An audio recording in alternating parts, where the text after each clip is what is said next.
जय जगन्नाथ बंधुगण आशा करुच्ची समस्ते भलसे थे। तेरे आज मु +2 प्रथम वर्ष +2 फास्ट इयर पाई साहाड़ा वृक्षर सेकेंड पार्ट आनी पार्ट 2 का आम आज आलोचना करवा। तेरे आम डेरी करवानी, चलो पार्ट 2 को आलोचना कर रखा कौन दे पार्ट 2 रे। तो अनेक तीर्थपर्शी आसती सुढ़े चलती महेश्वर बैतरणी नदी कूल आम ये सरी जाइए अलरेडी एपर्यंत आम सरी जाइए। तथापि मुझे पूर्व नहीं आसी कही रखुच्छे टे अनेक तीर्थपशी आसती सुढ़े चलती महेश्वर बैतरणी नदी कूल जितेबले महादेव शिव कौन कर वृषभ उपर विजय करी मध्यपुर मर्त्यपुर को भ्रमण उद्देश्य आसी अनेक तीर्थ सारी बैतरणी नदी पाखे पहुँची एवं कही बैतरणी नदी पाखे पहुँचा पर कौन कौन होती कौन घटी आम देखिए नेक्स्ट वीडियो रे। तो आज आम देखा तापर कौन कौन घटी बैतरणी नदी कूल पहुँचा पर कौन कौन घटी सेठी चलतु। साहाड़ा वृक्ष गोटिए अच्छी बाम कति लागी पत्र गोटिए कबैल मथारे घेनिला कबेगी घेनिला कबेगी। ना साहाड़ा वृक्ष रे गोटिए अच्छी बाम कति लागी जिते बैतरणी नदी कूल पाखे पहुँची से बैतरणी नदी कूलर बाम पाखक कौन साहाड़ा वृक्षटी लगी से साहाड़ा वृक्ष तो लगी कौन वृषभ देखी वृषभ देखी कौन करी ना पत्र गोटे बैल मथारे घेनिला कबेगी पत्र कौन कर बैल अर्थ बलद बा वृषभ कौन करी ना पत्र जा गोटे नहीं से साहाड़ा पत्र गोटे आनी कौन कर निज मथारे घेनी निज मथारे कौन घेनी बुझेगा। तो जो मथारे नहीं कि से साहाड़ा वृक्षर पत्र को घेनी से कौन शिव देखी कौन होती ना ईश्वर पूछा कले शुण हो महावृषभ ए पत्र गोटी मथारे घेनिलु कि सुलभ होइब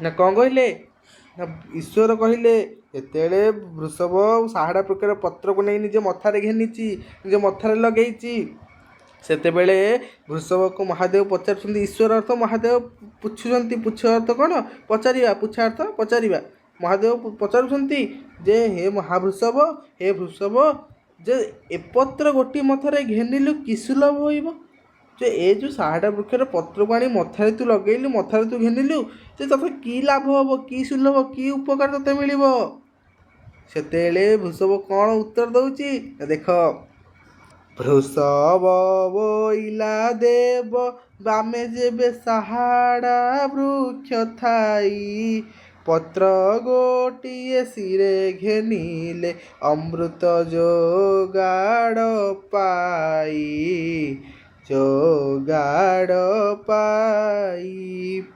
वृषभ उत्तर दौरान जिते शिव पचार से पत्र को तू कौन पर घेनिलु मथार लगेलु तू कि लाभ पाइबु से पत्र को घेनिले सेते वृषभ तुरंत उत्तर दे कहते वृषभ बोइला तू वृषभ कहते जे बाम जेबे साहाड़ा वृक्ष थाई जिते बाम भाग्य जदि साहाड़ा वृक्ष थी आ से पत्र गोटे सिरे घेनिले अमृत जोगाड़ पाई यदि से पत्र को आनी निज मथारे घेनिब तेबे तुम्हें कौन अमृत जोगाड़ खाद्य पाइब बुझेगा। बाम भागे साहाड़ा वृक्ष देखिले ताको जदि आणिब कि मथारे घेनिब ता पत्र तो अमृत जोगाड़ खाद्य मिल।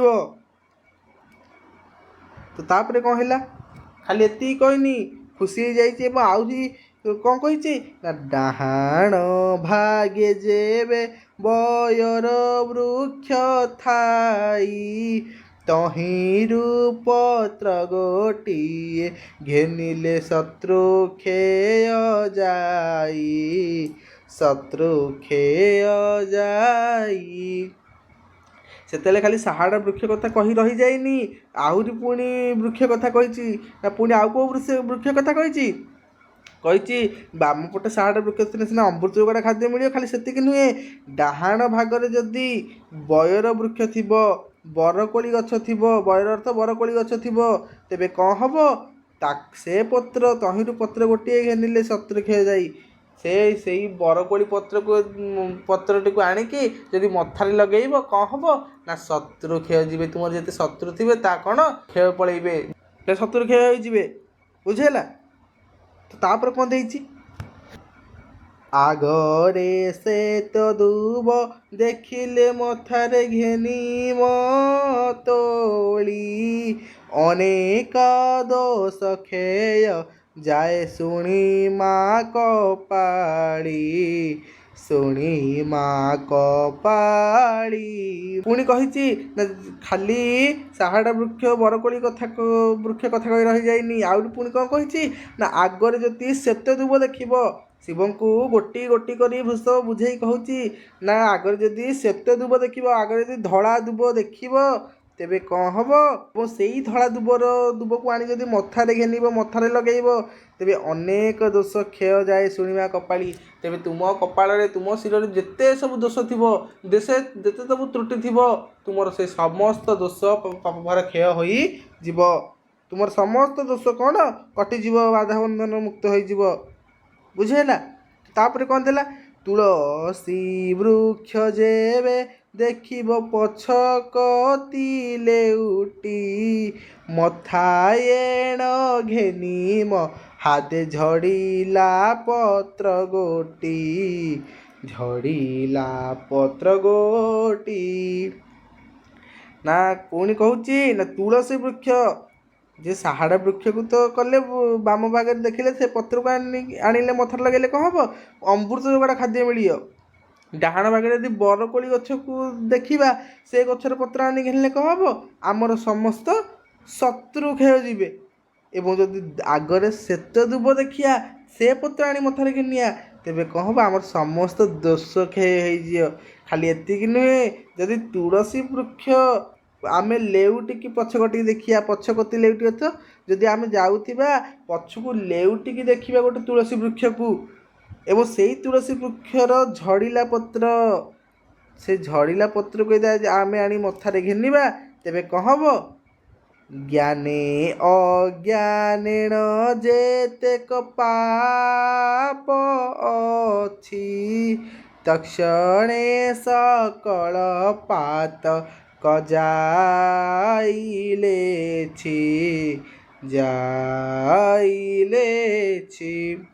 कौच वृषभ जे पछुक अनेक तुलसी वृक्षर झड़ीला पत्र को आणिकी मथारे घेनिब सेतेले ज्ञान अज्ञान जानत हो अजाणत हो जेते सब पाप करिथिब से समस्त पातक समस्त पाप भार तक्षणे पलाइब अर्थात संगे संगे दूरित हो समस्त पाप भार से मोचन हो बुझेला बुझले समस्त। अच्छा तापर कौन देला सुपंको अर्ण प्रापत साहाड़ा पत्र घेनिले एसनेक चरित वृषभ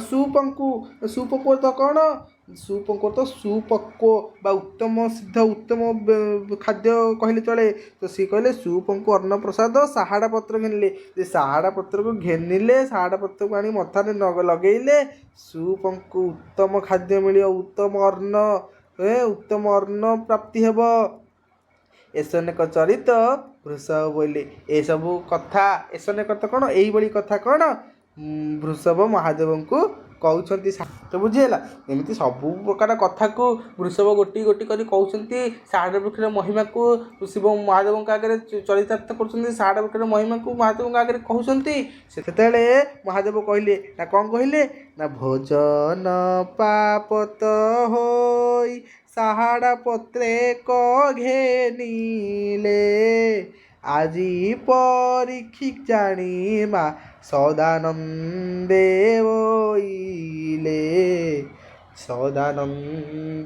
বইলে না ভোজন প্রাপ্ত হই সাহাড়া পত্র ঘেনিলে যেতলে বৃষভ কইছি না যে সাহাড়া পত্র ঘেনিলে উত্তম ব্যঞ্জন ভোজন মিলিব সুস্বাদু ভোজন মিলিব অমৃত যোগাড় খাদ্য মিলিব ସେତେବେଳେ ମହାଦେବ କହିଛନ୍ତି ତାହେଲେ ଠିକ୍ ଅଛି ବୃଷଭ, ତୁ ତ କହୁଛୁ ଶାରଡ଼ା ବୃକ୍ଷକୁ ଘେନିଲେ ଅମୃତ ଯୋଗାଡ଼ ଖାଦ୍ୟ ମିଳିବ, ତେବେ ଠିକ୍ ଅଛି ଆଜି ପରୀକ୍ଷା କରିବା। ସଦାନନ୍ଦ କହିଲେ, ମହାଦେବ କହିଲେ ଯେ ହଉ ଠିକ୍ ଅଛି ଆଜି ପରୀକ୍ଷା କରିବା। ତୁ ଶାରଡ଼ା ବୃକ୍ଷକୁ ଯେତେବେଳେ ଘେନିଛୁ ଆଜି ନା, ତେବେ ଆଜି ମୁଁ ପରୀକ୍ଷା କରିବି ଯେ ସତରେ ଶାରଡ଼ା ବୃକ୍ଷକୁ ଘେନିଲେ ଅମୃତ ଯୋଗାଡ଼ ଖାଦ୍ୟ ମିଳୁଛି କି ନାହିଁ। ବୁଝିହେଲା? ତ ସେଇଦିନ ଶିବ କେମିତି ପରୀକ୍ଷା କଲେ ଚାଲନ୍ତୁ ଦେଖିବା। ଚତୁର୍ଦଶ ଭୁବନ ବୁଲିଲେ ମହାଦେବ, ପାଣି ଘାସ ଆହାର କତିକି ସେ ନନିଅନ୍ତି ବୃଷଭ, ନନିଅନ୍ତି ବୃଷଭ। ନା ସେଇଥିପାଇଁ ନା ଶିବ କ'ଣ କଲେ ପରୀକ୍ଷା କରିବେ ନା, ସେଇଥିନ ଶିବ ଚତୁର୍ଦଶ ଭୁବନ ବୁଲିଲେ।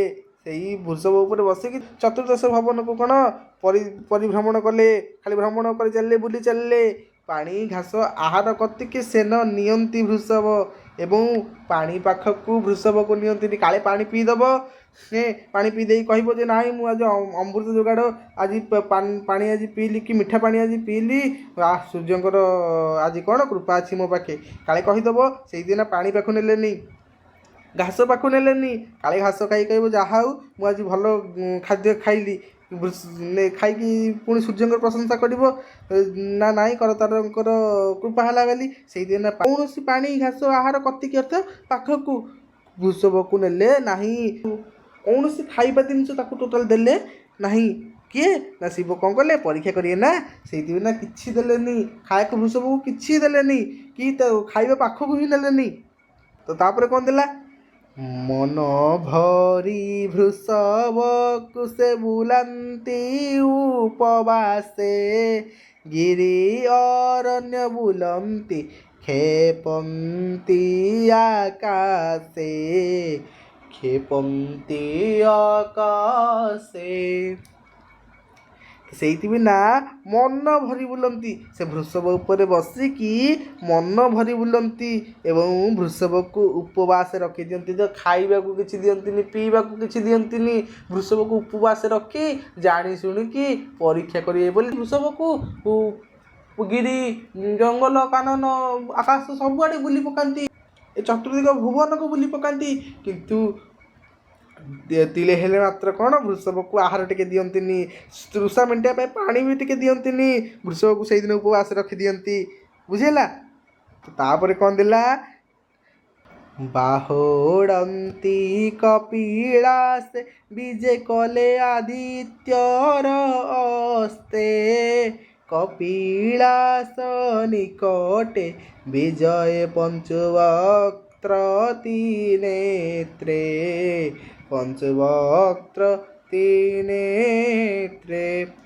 ଫେରିଛନ୍ତି, ବାହୁଡ଼ିଛନ୍ତି ଅର୍ଥ ଫେରିଛନ୍ତି କେତେବେଳେ ନା ଦିନର ଅନ୍ତରେ, ଆଦିତ୍ୟର ଅସ୍ତ ବା ସନ୍ଧ୍ୟା କାଳରେ ଫେରିଛନ୍ତି।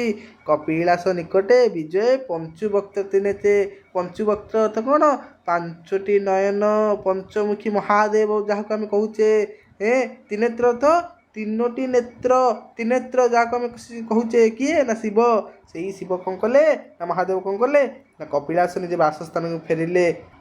ତାପରେ କ'ଣ ହେଇଛି, ଅମୃତ ଯୋଗାଡ଼ ଯେ ରନ୍ଧନ କରନ୍ତି ଉମା, ସ୍ୱାମୀ କି ବାଟ ଚାହିଁଣ ବିମୁଖ ଦେବୀ ବାମା, ବିମୁଖ ଦେବୀ ବାମା। ଯେତେବେଳେ ଶିବ ଯାଇଛନ୍ତି ବୁଲିବାକୁ, ପୁଣି ଭଲ ଦିନଟା, ଯେହେତୁ ଶିବ ବୁଲିବାକୁ ବାହାରକୁ ଯାଇଛନ୍ତି, ସେତେବେଳେ ଅମୃତ ଯୋଗାଡ଼ ଖାଦ୍ୟ କରିଛନ୍ତି କିଏ ନା ଉମା। ଉମା କିଏ ନା ମା ପାର୍ବତୀ ଅମୃତ ଅମୃତ ତୁଲ୍ୟ ଖାଦ୍ୟ ରାନ୍ଧିଛନ୍ତି, ପ୍ରସ୍ତୁତ କରିଛନ୍ତି। ପ୍ରସ୍ତୁତ କରି କ'ଣ କରୁଛନ୍ତି ନା ସ୍ୱାମୀ କି ବାଟ ଚାହିଁଣ ବିମୁଖ ଦେବୀ ମା, ସ୍ୱାମୀ କି ବାଟ ଚାହିଁ ବସିଛନ୍ତି ଯେ କେତେବେଳେ ଆସିବେ। ଦିନ ସାରା ଖାଇନାହାନ୍ତି, ଶିବ ଯାଇଛନ୍ତି ବୃଷଭକୁ ନେଇ ବୁଲୁଛନ୍ତି, ଦିନ ସାରା ଖାଇନାହାନ୍ତି। ତ ଏପଟେ ବି ଦିନ ସାରା ଖାଇନାହାନ୍ତି ମା ପାର୍ବତୀ ନା, ତ ଭୋକ ବି ଲାଗିଲାଣି। ତ କ'ଣ କରିବେ, ଅମୃତ ଯୋଗାଡ଼ ଖାଦ୍ୟକୁ ରାନ୍ଧିକି ସ୍ୱାମୀଙ୍କ ବାଟ ଚାହିଁ ବସିଛନ୍ତି। କିନ୍ତୁ ଯେତେବେଳେ ଭୋକ ଲାଗିଛି ସେତେବେଳେ ବିମୁଖ ହୋଇଯାଇଛନ୍ତି। ବିମୁଖ ହେଇଯାଇଛନ୍ତି। ବିମୁଖ ଅର୍ଥ କ'ଣ? ମନ ଦୁଃଖ ଟିକେ କରିଛନ୍ତି। ସ୍ୱାମୀ କ'ଣ ଆସିଲେଣି, ଦିନ ଘଡ଼ି ବିତିଗଲାଣି, ସ୍ୱାମୀ ଆସୁନାହାନ୍ତି କ'ଣ? ତ ତାପରେ କ'ଣ ହେଇଛି? ତେର ଘଡ଼ି ଯହୁଁ ଗଡ଼ି ଗଲା କର ତାର, ଆପणे ଠାକୁରାଣୀ ବିଜେ କଲେ ମୋଣ ହୀର, ବିଜେ କଲେ ମୋଣ ହୀର।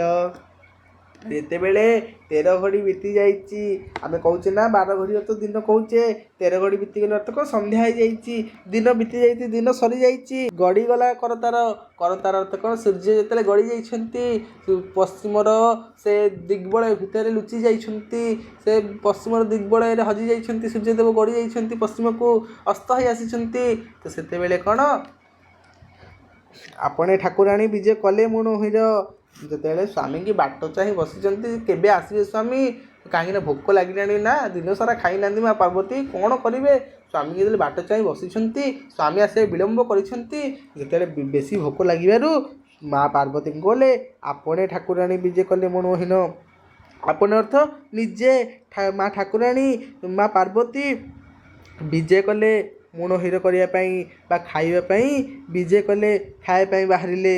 ସୁବର୍ଣ୍ଣ ପଇଲମେ ସକଳ ଯୋଗାଡ଼ନ୍ତି ଭରି, ପିଠା କ୍ଷୀରି ଶାଗୋଟିକା ଛେନା ତାଗଡ଼ା ଆଦି କରି, ତାଗଡ଼ା ଆଦି କରି।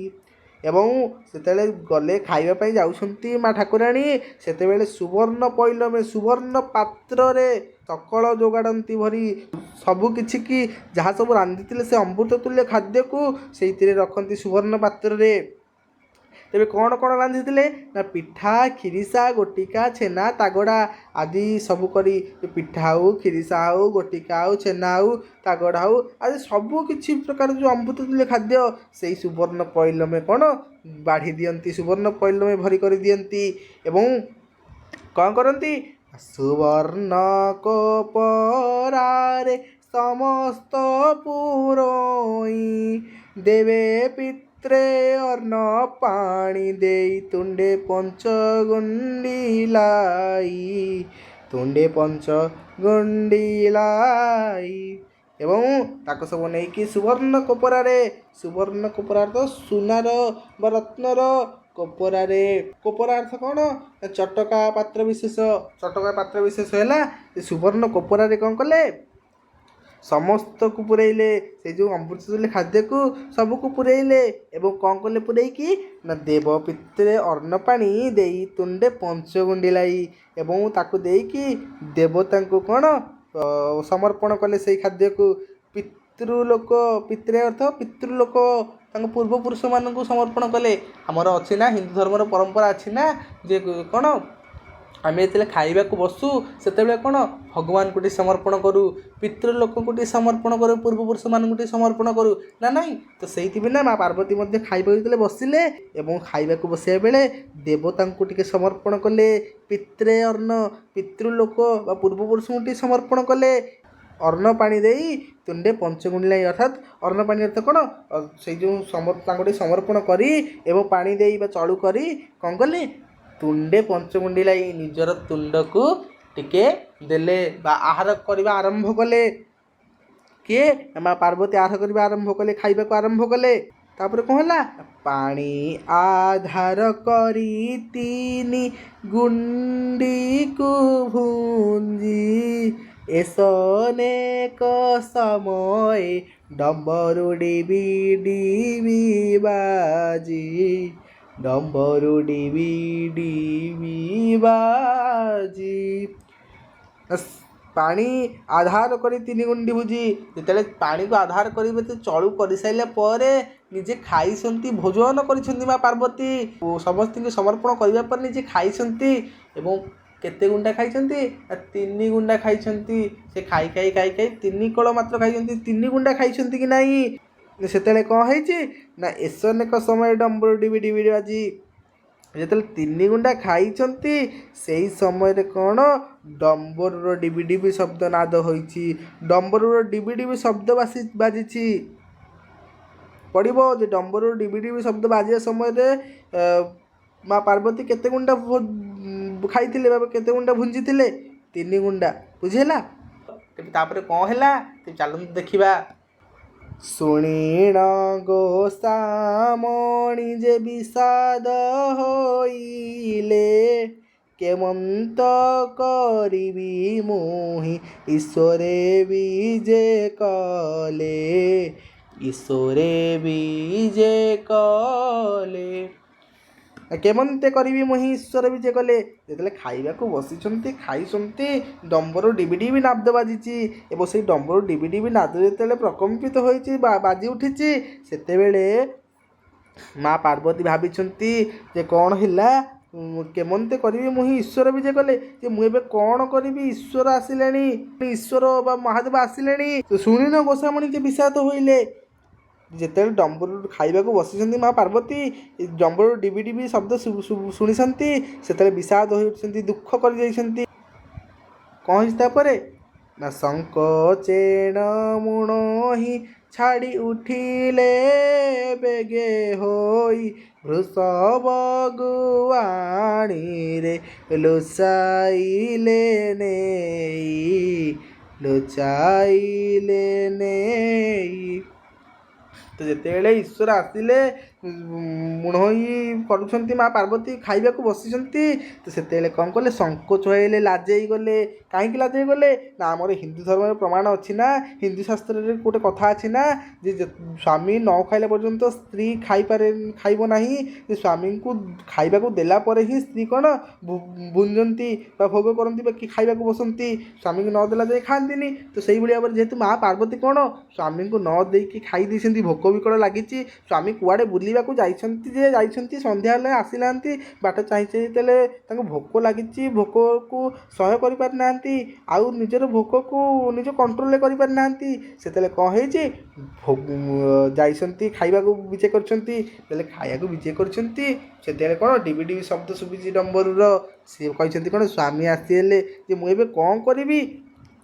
ଯଦି ସ୍ୱାମୀ ଦେଖିବେ ତେବେ ଏଇଟା ହେଉଛି କ'ଣ ଗୋଟେ ଲଜ୍ଜାଜନକ କଥା, ଏଇଟା ଯେ ସ୍ୱାମୀକୁ ନ ଦେଇକି ମୁଁ ଆଗେ ବସିଯାଇଛି ଖାଇବା ପାଇଁ। ତ ଯଦି ସିଏ ଦେଖିବେ ତେବେ କ'ଣ ଭାବିବେ? ତେଣୁକରି କ'ଣ ଆଉ ଖାଇଲେ ନାହିଁ, ଆଉ ଖାଇଲେନି, ସେତିକି ରଖିଦେଲେ ମା ପାର୍ବତୀ। ମୁଣୋଇ ଛାଡ଼ି ଉଠିଲେ ବେଗେ ହୋଇ, ସଙ୍କୋଚ ଲାଜେଇ ଯାଇକି ତକ୍ଷଣେ ହଠାତ୍ ସାଙ୍ଗେ କ'ଣ କଲେ? ମୁଣୋଇ ଛାଡ଼ିଦେଲେ, ଖାଇବାରୁ ଉଠି ପଡ଼ିଲେ ସାଙ୍ଗେ ସାଙ୍ଗେ। ବୃଷଭକୁ ଆଣିଲେ ଲୁଚାଇଲେ ନେଇ ଏବଂ ସେ ସମସ୍ତ ଖାଦ୍ୟକୁ, ସେ ସମସ୍ତ ଅମୃତ ଯୋଗାଡ଼ ତୁଲ୍ୟ ଖାଦ୍ୟକୁ କ'ଣ କଲେ? ବୃଷଭର ଗୁଆଣୀ ଅର୍ଥ କ'ଣ? ଗୁଆଣୀ ଅର୍ଥ ବୃଷଭ ବା ଗୋରୁଖିଆ କୁଣ୍ଡ, ଗୋରୁ ବା ଯେଉଁ କୁଣ୍ଡରେ ଖାଏ ହେଲା। ତ ସେଇ ପାତ୍ରରେ କ'ଣ କଲେ? ମା ପାର୍ବତୀ ସମସ୍ତ ବ୍ୟଞ୍ଜନ ଖାଦ୍ୟକୁ ନେଇକି ବୃଷଭ ଗୁଆଣୀରେ ଲୁଚେଇ ଦେଲେ। କାହିଁକି ସ୍ୱାମୀ ଆସୁଛନ୍ତି ନା, କାଳେ ଦେଖିଦେବେ, ନେଇକି ସବୁକିଛି କ'ଣ କଲେ? ବୃଷଭ ଗୁଆଣୀରେ ଲୁଚେଇ ଦେଲେ। ଆଚ୍ଛା କେମିତି ନେଇକି ଲୁଚେଇଲେ? ନା ପିଠା କ୍ଷୀରି ସାକର ପୁରୋଇ କାଞ୍ଚୋଲାରେ, ଆଞ୍ଚୋନ ସାରି ଦେବି ହୋଇଲେ ବାହାରେ।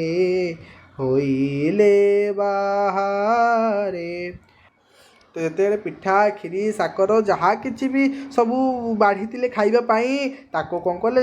କାଞ୍ଚୋଲାରେ ଅର୍ଥ କ'ଣ? ନା କଂସାରେ ବା କଂସା ବେଲାରେ ବା କଂସା ପାତ୍ରରେ କ'ଣ କଲେ? ସବୁ କିଛି ପୁରେଇ ଦେଲେ, ଖାଦ୍ୟ ଯାହା ବାଢ଼ିଥିଲେ ତାଙ୍କ ପାଇଁ ସବୁ କିଛି ପିଠା କ୍ଷୀରି ସାକର ସବୁ କିଛି ଅମୃତ ତୁଲ୍ୟ ଖାଦ୍ୟକୁ ତା ଦେହରେ ପୁରେଇ ଦେଲେ କଂସା ପାତ୍ରରେ ଏବଂ ପୁରେଇକି ନେଇକି କ'ଣ କଲେ? ବୃଷଭ ଗୁଆଣୀରେ ଲୁଚେଇ ଦେଲେ। ଏବଂ ତାପରେ ଆଞ୍ଚବନ ସାରି ଦେବି ହୋଇଲେ ବାହାରେ। ଆଞ୍ଚବନ ଅର୍ଥ କ'ଣ? ନା ଆଞ୍ଚବନ ସାରି ଅର୍ଥାତ୍ ହାତ ମୁହଁ ଧୋଇକି, ଖାଇବା ସରିଲା ପରେ ଆମେ ହାତ ମୁହଁ ଧୋଉଛେ ନା, ତ ହାତ ମୁହଁ ଧୋଇକି କ'ଣ କଲେ? ଦେବୀ ବାହାରି ହୋଇଲେ, ବାହାର ହୋଇ ପଡ଼ିଲେ। କୁଆଡ଼େ ବାହାରିଲେ? ରତନ ଝରିରେ ଦେବୀ ପାଣି ଯେ ପୁରୋଇ, ଛାମୁରେ ପ୍ରବେଶ ଯେ ହୋଇଲେ ମହାମାଇ।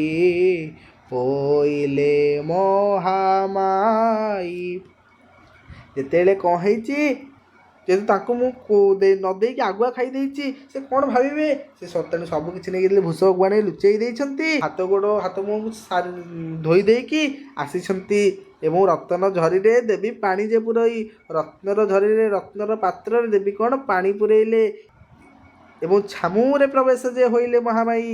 ଛାମୁରେ ଅର୍ଥ ନିକଟରେ, କାହା ନିକଟରେ? ନା ମହାଦେବଙ୍କ ନିକଟରେ ପ୍ରବେଶ କଲେ। ରତ୍ନର ଝରିରେ ପାଣି ନେଇ ମହାଦେବଙ୍କ ନିକଟରେ ମହାମାୟୀ ବା ମା ପାର୍ବତୀ କ'ଣ କଲେ? ପ୍ରବେଶ କଲେ। କାହିଁକି? ନା ବାହାରୁ ଆସିଲେ କ'ଣ ଆମେ ହଠାତ୍ କିନି ପାଣି ନେଇ ଯାଇଯିବୁ ନା, ପାଣିଟା ଗୋଡ଼ ଧୋଇବେ କି ପାଣିଟାକୁ ପିଇବେ, ହେଲେ ନା ନାହିଁ। ତ ସେଇଥିପାଇଁ ରତ୍ନର ଝରିରେ ମା ପାର୍ବତୀ କ'ଣ କଲେ? ନେଇକି ପାଣିକି ଗଲେ। କାହା ପାଖକୁ? ନା ଈଶ୍ୱରଙ୍କ ପାଖକୁ ବା ମହାଦେବଙ୍କ ପାଖକୁ ଗଲେ। ନନ୍ଦିକେଶ୍ୱରଙ୍କୁ ରାଇ ଆଜ୍ଞା ଦିଲେ ସଦାନନ୍ଦ, ବୃଷଭ ଗୋଟିକ ନେଇ ଗୁଆଣୀରେ ବେଗି ବାନ୍ଧ, ଗୁଆଣୀରେ ବେଗି ବାନ୍ଧ। ତ ନନ୍ଦିକେଶ୍ୱରଙ୍କୁ ରାଇ ଆଜ୍ଞା ଦେଲେ ସଦାନନ୍ଦ।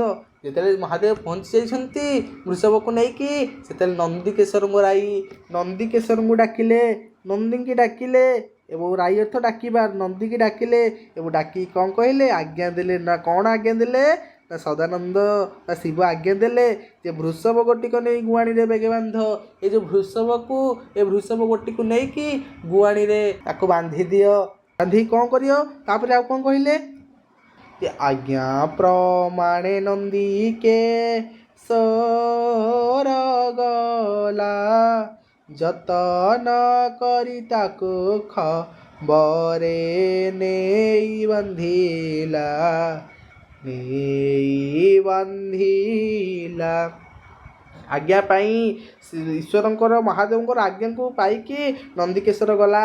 ସେ ବୃଷଭକୁ ଧରିକି ନେଇକି ଗଲା, ଯତ୍ନର ସହକାରେ ତାକୁ ନେଇକି ଗଲା ଏବଂ ବୃଷଭର ଗୁଆଣୀରେ ନେଇକି ତାକୁ ଖମ୍ବରେ ବାନ୍ଧିଦେଲା। କାରଣ ଈଶ୍ୱର କହିଛନ୍ତି ନା, ଈଶ୍ୱରଙ୍କ କଥାକୁ ଆଉ କିଏ ଅମାନ୍ୟ କରିବ? ଈଶ୍ୱରଙ୍କ କଥାକୁ ଆଜ୍ଞା ସହକାରେ ନେଇକି ଯାଇକି ବୃଷଭକୁ ବାନ୍ଧିଦେଲା। ଯେତେବେଳେ ବାନ୍ଧିଦେଲା ପରେ କ'ଣ ହେଇଛି?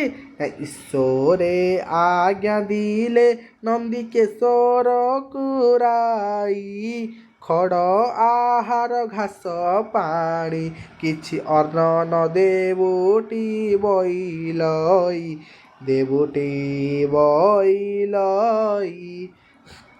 ଏବଂ ଯେତେବେଳେ ଯତ୍ନ ନେଇ ବାନ୍ଧି ଦେଇଛି, ପୁନର୍ବାର ଈଶ୍ୱର ଆଜ୍ଞା ଦେଲେ ନନ୍ଦିକେଶ୍ୱରକୁ ରାଇ। ନନ୍ଦିକେଶ୍ୱର ଡାକି ପୁନର୍ବାର ଈଶ୍ୱର କହିଲେ, ମହାଦେବ କହିଲେ, ନା କ'ଣ କହିଲେ?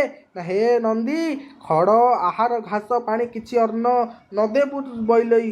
ବଇଲଇ ଅର୍ଥ କ'ଣ? ବଳଦକୁ ନା ବୃଷଭକୁ ଖଡ଼ ତା ଯେଉଁ ଘାସ, କୁଣ୍ଡା, ପାଣି, ଆହାର, ତାକୁ କିଛି ଅନ୍ନ ଫର୍ଣ୍ଣ କିଛି ଦେବୁନି ଖାଇବାକୁ। ତାକୁ ଖାଇବାକୁ ଦେବୁନି, ପାଣି ମଧ୍ୟ ପିଇବାକୁ ଦେବୁନି ତାକୁ। ବୁଝିହେଲା? ତାପରେ କ'ଣ ହେଇଛି? ସ୍ୱାମୀ ଆଜ୍ଞା ଏଣ ସେ ଦୃଢ଼ କରି ବାନ୍ଧିଣଇଲା, ବଜ୍ରର କିଳିଣି ଦେଇ ସେ କବାଟ କିଳିଲା, କବାଟ କିଳିଲା। ଯେତେବେଳେ ସ୍ୱାମୀର ଆଜ୍ଞାକୁ ପାଇଛି, ନନ୍ଦୀ କ'ଣ କରୁଛି? ସ୍ୱାମୀର, ତା ନାଥଙ୍କର, ଶିବଙ୍କର ଆଜ୍ଞାକୁ ପାଇଛି, ମହାଦେବଙ୍କ ଆଜ୍ଞାକୁ ପାଇଛି, ନେଇକି ଦୃଢ଼ କରିକି ବୃଷଭକୁ ନେଇ କ'ଣ କରିଛି? ଦୃଢ଼ କରି ଆଣ୍ଟ କରିକି ତାକୁ ଭଲ କରି କ'ଣ ଖମ୍ବରେ ନେଇ ବାନ୍ଧି ଦେଇଛି। ଏବଂ ବାନ୍ଧିବା ପରେ ବଜ୍ର କିଳିନି, ବଜ୍ର ରୂପକ କିଳିନି ଦେଇଛି। ଯେଉଁ କବାଟ ବନ୍ଦ କରିଛି, ସତେ ଯେମିତି ବଜ୍ର ରୂପକ କିଳିନି ଦେଇଛି, ଆଉ କେହି ଫିଟେଇ ପାରିବେନି।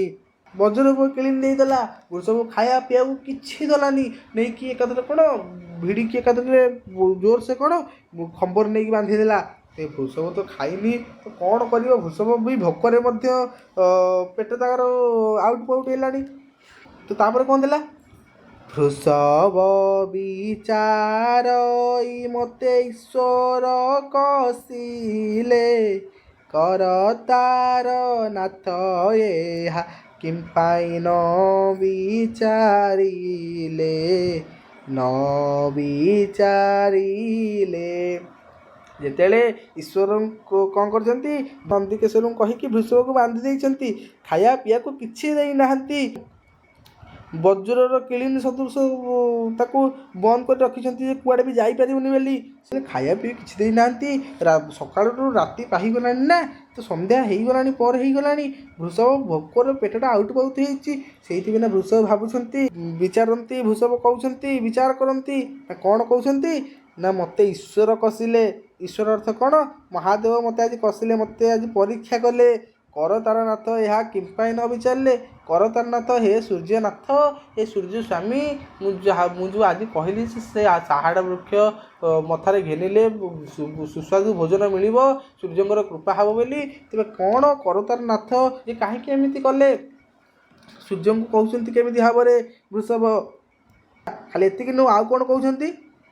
ମୋହର ଏତେକ କଥା ଯେ ନିଷ୍ଫଳ ହନ୍ତେ, ଆବର କରତାରଙ୍କୁ କେ ଭକତ ହୋଇବ ଯୁଗତେ, ହୋଇବ ଯୁଗତେ।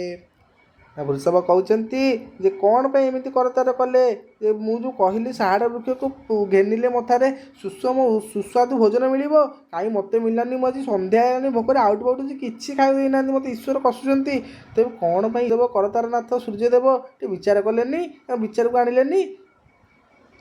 କ'ଣ କହୁଛନ୍ତି ଆହୁରି ନା, ମୋହର ଏତେକ କଥା ଯେ ନିଷ୍ଫଳ ହେବ। ଯଦି ଏ କଥା ମୁଁ ଯେଉଁ କହିଛି ସାହାଡ଼ ବୃକ୍ଷକୁ ଘେନିଲେ ସୁସ୍ୱାଦୁ ଭୋଜନ ମିଳିବ ବୋଲି ମହାଦେବଙ୍କୁ ମୁଁ ଆଜି କହିଛି, ମହାଦେବଙ୍କ ସହିତ ଆଜି ଚ୍ୟାଲେଞ୍ଜ କରିଛନ୍ତି ମହାଦେବ ଯେ ମୋର ଏ କଥାକୁ ଯଦି ନିଷ୍ଫଳ ହେବ, ଯଦି ମୋର ଏ କଥାଟି ନିଷ୍ଫଳ ଯିବ, ବ୍ୟର୍ଥ ହୋଇଯିବ, ତେବେ କ'ଣ ହେବ? ଆବର କରତାରକେ ଭକତ ହୋଇବ ଯୁଗତେ। ଆବର ପୁନର୍ବାର, କରତାର ଅର୍ଥ କ'ଣ? ସୂର୍ଯ୍ୟ। ଏଇ ପୁଣି ଥରେ କରତାର ବା ସୂର୍ଯ୍ୟଦେବଙ୍କର କେ ଭକତ ହୋଇବ ଯୁଗତେ, ଅର୍ଥାତ୍ କିଏ ଏ ଯୁଗ ଯୁଗରେ ଭକ୍ତ ହୋଇବ ସୂର୍ଯ୍ୟଦେବଙ୍କର।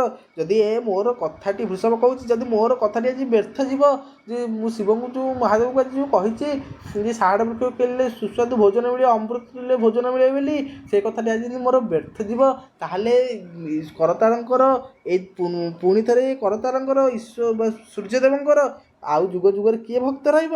କେହି ଆଉ ଭକ୍ତ ରହିବେନି। କ'ଣ ପାଇଁ ଭକ୍ତ ରହିବେ? କଥାକୁ ତ ପୂରଣ କରିପାରିବେନି, ତେବେ ଭକ୍ତ ଆଉ କ'ଣ ପାଇଁ ରହିବେ? ଭାବୁଛନ୍ତି ମନେ ମନେ ସୂର୍ଯ୍ୟଦେବଙ୍କୁ କହୁଛନ୍ତି ବୃଷଭ।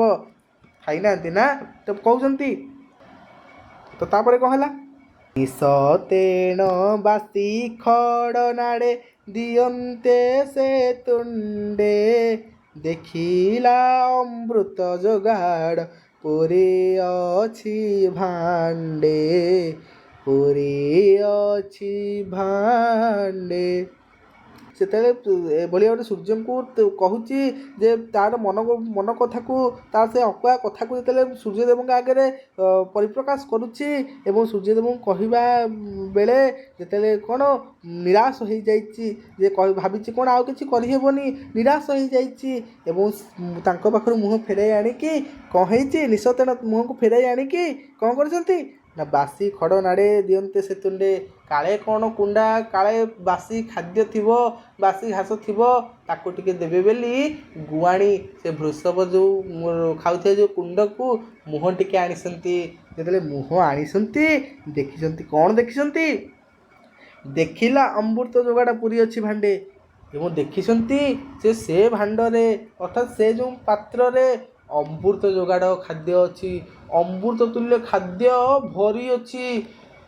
ତ ତାପରେ କ'ଣ ହେଇଛି ନା, ସନ୍ତୋଷେଣ ଭୋଜନ ଯେ କଲାକ ବୃଷଭ, ସୁମର ଏକଲୟ କରି ହାଦେ କରତାର ଦେବ, କରତାର ଦେବ।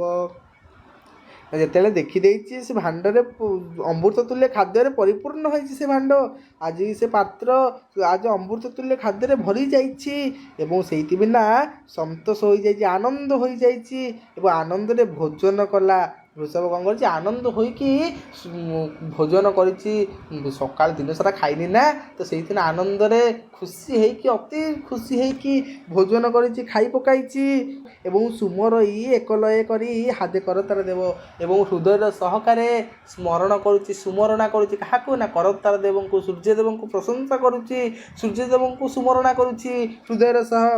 ହାଦେ ଅର୍ଥ ହୃଦୟ, ହୃଦୟର ସହ କରତାର ଦେବଙ୍କୁ ସୁମରଣା କରୁଛି ବା ପ୍ରଶଂସା କରୁଛି। ବୁଝିହେଲା? ତ ତାପରେ କ'ଣ ଦେଲା ନା ଭୁଞ୍ଜିଣ ବଇଲ ଯେ ହୋଇଲା ଆନନ୍ଦ ହେ ବୁଧ ଜନେ କର ତାର ନାଥଙ୍କୁ ନିତ୍ୟ ବନ୍ଦ ନାଥଙ୍କୁ ନିତ୍ୟ ବନ୍ଦ। ଭୁଞ୍ଜିଣ ବଇଲ ସେ ହୋଇଲା ଆନନ୍ଦ। ଭୁଞ୍ଜିକି ଖାଣି ସଇଲା ପରେ ଖାଇକି ଯେତେବେଳେ ଆନନ୍ଦ ହୋଇଛି ସେ ଖାଣି ସରିଲା ପରେ କ'ଣ କହିଛି ନା ହେ ବୁଦ୍ଧ ଜନେ କର ତାର ନାଥଙ୍କୁ ନିତ୍ୟ ବନ୍ଦ। ହେ ବୁଦ୍ଧ ଜନେ, ହେ ପଣ୍ଡିତମାନେ, ହେ ସଜ୍ଜନ ବ୍ୟକ୍ତିମାନେ, ହେ କ'ଣ ଜ୍ଞାନୀ ବିଦ୍ୱାନୀ ମଣ୍ଡଳୀମାନେ ତୁମେ କ'ଣ କର ନା କର ତାର ନାଥ ସୂର୍ଯ୍ୟଦେବଙ୍କୁ ସଦାସର୍ବଦା ବନ୍ଦ। କାହିଁକିନା ସିଏ ହେଉଛନ୍ତି ସକଳ ଶକ୍ତିର ଆଧାର। ସିଏ ହିଁ ସବୁକିଛି ତୁମର ଦୁଃଖକୁ ନାଶ କରିବେ। କାହିଁକିନା ସୂର୍ଯ୍ୟଦେବ କାହାକୁ ବି ନିରାଶ କରନ୍ତି ନାହିଁ। ସେ ହିଁ ଆଜି ମୁଁ ଜାଣିଲି ଯେ ସୂର୍ଯ୍ୟଦେବ ସମସ୍ତଙ୍କୁ କ'ଣ ସକଳ ଶକ୍ତିର ଆଧାର, ସମସ୍ତଙ୍କୁ କୃପା କରିବେ। ତେଣୁକରି କ'ଣ ହେ ବୁଦ୍ଧମାନେ, ପଣ୍ଡିତ ସଜ୍ଜନମାନେ ତୁମେ କ'ଣ ସୂର୍ଯ୍ୟଦେବଙ୍କୁ ସଦାସର୍ବଦା ବନ୍ଦନା କର, ତାଙ୍କୁ ସ୍ମରଣ କର, ତାଙ୍କୁ ପ୍ରାର୍ଥନା କର। ତ କାହିଁକି କଥା କହୁଛନ୍ତି? କାହିଁକି ନା ଈଶ୍ୱର କଷଣରୁ ହୋଇଲିଟି ପାର କିସ କରି ପାର ଇଟି ଆବର ନାଶ କର ଆବର ନାଶ କର। ଯେତେବେଳେ ଈଶ୍ୱର ବା ଶିବ ବୃଷଭ ସହିତ ଚ୍ୟାଲେଞ୍ଜ ଦେଇଥିଲେ, ତାଙ୍କୁ ପ୍ରତିଶ୍ରୁତି ଦେଇଥିଲେ, ହଉ ଠିକ୍ ଅଛି ଆଜି ମୁଁ ପରୀକ୍ଷା କରିବି ଯେ ତୁ କେମିତି ଆଜି ଯେଉଁ ସାହାଡ଼ା ବୃକ୍ଷ କଥା କହୁଛୁ, ମହିମା କଥା କହୁଛୁ, ସତ କି ମିଛ ମୁଁ ଆଜି ପରୀକ୍ଷା କରିବି।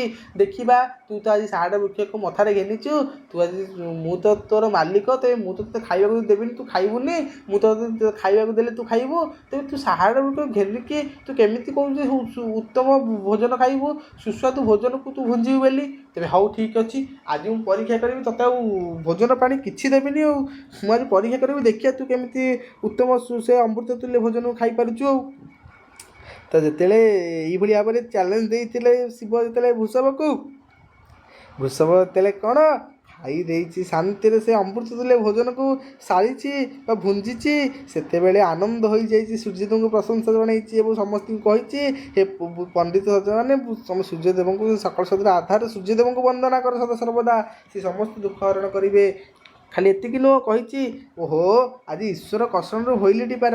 ଆଜି ଈଶ୍ୱରଙ୍କ କଷଣରୁ, ସେ ଈଶ୍ୱରଙ୍କ ଯେଉଁ ମୋତେ ଦୁଃଖ ଦେଇଥିଲେ, ସେ ଯେଉଁ ମୋ ସହିତ ଚ୍ୟାଲେଞ୍ଜ ରଖିଥିଲେ, ମୋ ସହିତ ଯେଉଁ ଏଭଳି ଭାବରେ ମୋତେ ଯେଉଁ ଦୁଃଖ ଦେଇଥିଲେ, ମୁଁ ଆଜି କ'ଣ ପାର ହୋଇଯାଇଛି, ମୁଁ ଆଜି ପାର ହୋଇଯାଇଛି, ମୁଁ ଆଜି ସେ ପରୀକ୍ଷାରେ ପାସ୍ ହୋଇଯାଇଛି, ଉତ୍ତୀର୍ଣ୍ଣ ହୋଇଯାଇଛି।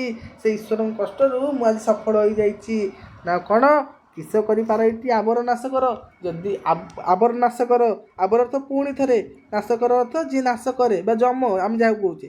ଯେ ଯଦି ସେ କହୁଛନ୍ତି ଯଦି ମୁଁ ଆଜି ନ ଖାଇଥାନ୍ତି ତେବେ କ'ଣ ମୁଁ ପ୍ରାଣ ଚାଲି ଯାଇଥାନ୍ତା, ମୁଁ ମରିଯାଇଥାନ୍ତି, ଭୋକରେ ଆଉ ଟିକେ ମରିଯାଇଥାନ୍ତି, ମୋ ପ୍ରାଣ ଯାଇଥାନ୍ତା ଆରି। ତେବେ କ'ଣ ଈଶ୍ୱର କଷଣ ଆଜି ପାର ହୋଇଯାଇଛି। ଆଜି ସୂର୍ଯ୍ୟଦେବ ମୋର ପ୍ରାଣକୁ ବଞ୍ଚେଇ ଦେଇଛନ୍ତି। ତେବେ ସୂର୍ଯ୍ୟଦେବ ଥାଉ ଥାଉ ମୁଁ ନାଶ କର, ମୋର ଯମ କ'ଣ କରିବ, ମୋର କିଛି କରିପାରିବିନି। ଆଜି ପୁଣି ଥରେ ସୂର୍ଯ୍ୟଦେବ ମୋ ଦ୍ୱାରା ମୁଁ ଆଜି ବଞ୍ଚିଯାଇଛି। କିଏ କହୁଛି ନା ବୃଷଭ କହୁଛି, ସୂର୍ଯ୍ୟଦେବଙ୍କୁ ପ୍ରଶଂସା କରି କହୁଛି। ତେବେ ବୁଝିପାରିଲେ ସମସ୍ତେ? ତେବେ ସେଇଥିପାଇଁ ନା ଶାରଳା ଦାସ କ'ଣ କହୁଛନ୍ତି ନା ଶାରଳା ଦାସ କହୁଛନ୍ତି ଏହି ହସ୍ତରେ ଫଳ ଲଭନ୍ତି ବିରଞ୍ଚି ନାରାୟଣ ପ୍ରସାଦେ ଶୂଦ୍ରମୁନି ଶାରଳା ଦାସ କର ତାର ପାଦ ପଦ୍ମ ବନ୍ଦେ ପାଦ ପଦ୍ମ ବନ୍ଦେ। ଶେଷକୁ ଶାରଳା ଦାସ କହୁଛନ୍ତି ଏ ବିରଞ୍ଚି ନାରାୟଣ କ'ଣ ସୂର୍ଯ୍ୟ ନାରାୟଣ ପ୍ରସାଦେ, ଅର୍ଥାৎ ସେ ଏହି ହସ୍ତରେ ଫଳ ଲଭନ୍ତି ବିରଞ୍ଚି ନାରାୟଣ ପ୍ରସାଦେ। ଯେଉଁ ସୂର୍ଯ୍ୟ ଯେହେତୁ ସକଳ ଶକ୍ତିର ଆଧାର, ତାଙ୍କରି ସହକାରେ ହିଁ, ତାଙ୍କରି ଦ୍ୱାରା ହିଁ ତ ବିରଞ୍ଚି ନାରାୟଣ ସବୁଥିରେ ଅଛନ୍ତି, ତାଙ୍କର ବିନା ହିଁ ଆମେ ଖାଉଛୁ ପିଉଛୁ ସବୁ କରୁଛୁ। ତ ସେଇଥିବିନା ସୂର୍ଯ୍ୟନାରାୟଣଙ୍କୁ ପ୍ରଶଂସା କରି ମଧ୍ୟ ଶୂଦ୍ରମୁନି ଶାରଳା ଦାସ କ'ଣ କରୁଛନ୍ତି, ତାଙ୍କର ପାଦ ବନ୍ଦନା କରି କହୁଛନ୍ତି ନା ହେ ପ୍ରଭୁ ସୂର୍ଯ୍ୟଦେବ, ହେ ବିରଞ୍ଚି ନାରାୟଣ, ତୁମେ ସକଳ ଶକ୍ତିର ଆଧାର, ତୁମର ପଦବନ୍ଦନା କରୁଛି ମୁଁ। ଶେଷକୁ ଶାରଳା ଦାସ ପଦବନ୍ଦନା କରୁଛନ୍ତି। ବୁଝିଲା? ଯେତିକିରେ ସରିନି, ପୁଣି ଅଛି ନା କ'ଣ ଅଛି ନା ଶିବ ଆମର ବୃଷଭକୁ ଖାଇବାକୁ ଦେଇନାହାନ୍ତି ନା, ଉପବାସରେ ପକାଇ ଦେଇଛନ୍ତି। ତ ତାଙ୍କ ମନ ମଧ୍ୟ କ'ଣ ଭଲ ଲାଗୁନି ଯେ ନିଜର ଯେହେତୁ ବାହାନଟା ନା ଶୁଭ ବୃଷଭ, ତ ବୃଷଭ ଖାଇବାକୁ ଦେଇନାହାନ୍ତି। ସକାଳ ସନ୍ଧ୍ୟା ହେଲାଣି, ସିଏ ନା ଉତ୍ତମ ଯୋଗାଡ଼ ଖାଦ୍ୟ ଖାଉଥିବେ, କି ସୁବର୍ଣ୍ଣ କି ସୁସ୍ୱାଦୁ ଭୋଗ କ'ଣ ଖାଦ୍ୟକୁ ଭୋଜୁଥିବେ ମହାଦେବ। କିନ୍ତୁ ବୃଷଭ ଖାଇନାହାନ୍ତି, ତାଙ୍କୁ ପରୀକ୍ଷା କରିବା ପାଇଁ ଛାଡ଼ି ଦେଇଛନ୍ତି, ଉପବାସରେ ରଖିଦେଇଛନ୍ତି ମହାଦେବ। ତେଣୁକରି ସେସବୁ କ'ଣ ଯାଇକି ଦେଖିଛନ୍ତି ବୃଷଭ ଖାଇଲାଣି କି ନାହିଁ, ମୁଁ ତ ତାକୁ ଖାଇବାକୁ ଦେଇନି, କ'ଣ ହେଲାଣି କ'ଣ ନାହିଁ, ସେ ଅବସ୍ଥାକୁ ଯାଇ ନିରୀକ୍ଷଣ କରିଛନ୍ତି ମହାଦେବ। ତ ଶେଷକୁ ଯେତେବେଳେ ଯାଇ ନିରୀକ୍ଷଣ କରିଛନ୍ତି, ତ କ'ଣ ହେଇଛି ସେଠି, କ'ଣ ଦେଖିଛନ୍ତି, କି ଘଟଣା ସେଠି ଘଟିଛି, ତ ଆମେ ଏସବୁ ନେକ୍ସଟ କ୍ଲାସ୍ରେ ପଢ଼ିବା। ଏବେ ଆଜି ପାଇଁ ଏତିକି ଥାଉ। ତ ମୋତେ ବିଦାୟ ଦିଅନ୍ତୁ, ରହୁଛି। ନମସ୍କାର, ଜୟ ଜଗନ୍ନାଥ, ଜୟ ରାଧାକୃଷ୍ଣ।